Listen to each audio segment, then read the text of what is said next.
Members of the Texas House leadership are pointing fingers over who's to blame for the last-minute cancellation of a hearing on pro-life legislation. This is Wednesday, April 23rd, 2025.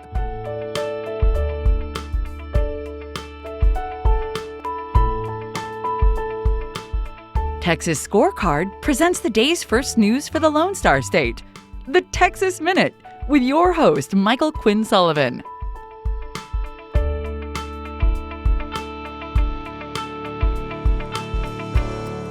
Well, we've made it to the middle of the week. Thanks for spending part of this Wednesday with the Texas Minute. Let's jump straight into the news. A group of Harris County Democrats is pushing to formally admonish Houston Mayor John Whitmire over his plans to attend an event for Republican U.S. Representative Dan Crenshaw. At the heart of the dispute is Whitmire's willingness to reach across the aisle, a quality that has earned him both praise and sharp criticism since taking office.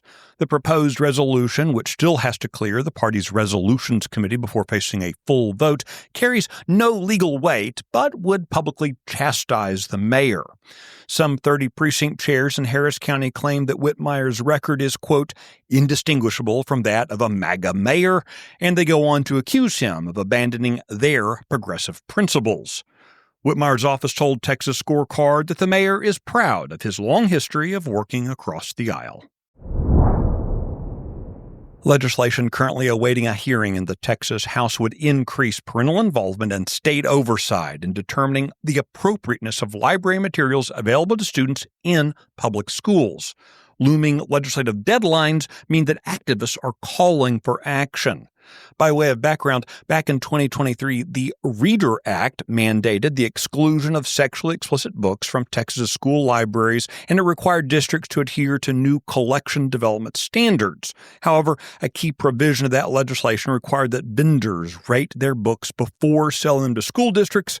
That has been put on hold by a federal court. So, legislation filed this year by Republican State Representative Jared Patterson of Frisco would strengthen the current protections and streamline the complaint process for families. Tom Maynard is a Republican member of the State Board of Education. He said that if the new law passes, his agency could begin rulemaking to set up book review procedures as early as this summer. Texas Tech has a new chairman leading the Board of Regents. That would be Cody Campbell, who is a standout football player for the Red Raiders before making a major mark in the business world. The Regents oversee the Texas Tech University system, which includes Midwestern State University, Angelo State University, and, of course, the flagship Texas Tech University. Even as institutions of higher education around the nation have doubled down as left-wing indoctrination centers, Campbell wants the home of the Red Raiders to be different. He told Texas Scorecard that Texas Tech is, quote, absolutely not woke, and we never will be. As an Aggie, I wish all of Texas universities had more regents like Cody Campbell. The Texas Minute will be right back. Why get your news from people who don't share your values? Get news stories from Texas Scorecard. We provide real news for real Texans. Go to texasscorecard.com today.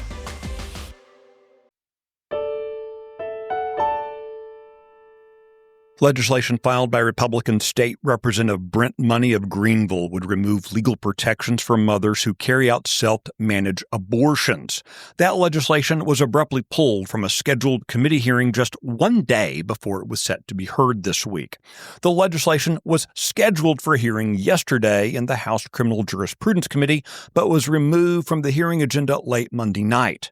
Mr. Money said the committee's chairman, Republican John Smithy of Amarillo, told him the decision was made by Speaker Dustin Burrows' office. Meanwhile, the Speaker's office told Mr. Money that the decision was Mr. Smithy's. Either way, the decision drew immediate praise from Planned Parenthood Texas, which claimed credit for the reversal. The pro-abortion group said that it sent more than 200 emails into the Capitol as part of their effort to cancel the hearing. It's important to note that the legislation also faced opposition within the pro-life movement, with some criticizing the measure for potentially subjecting women who obtain abortions to the death penalty. Money has said the legislation was not about creating new penalties, but about applying the law equally. You can find the details on this story and the others mentioned today and keep up with the latest news by visiting TexasScorecard.com. Before we close out, if you enjoy the Texas Minute, please consider giving us a rating on your podcast app. This edition was produced by Nick Shepard and based on the original reporting of Joseph Trimmer, Sidney Henry, Robert Montoya, and Brandon Waltons. I look forward to seeing you out around the Lone Star State. Have a great day.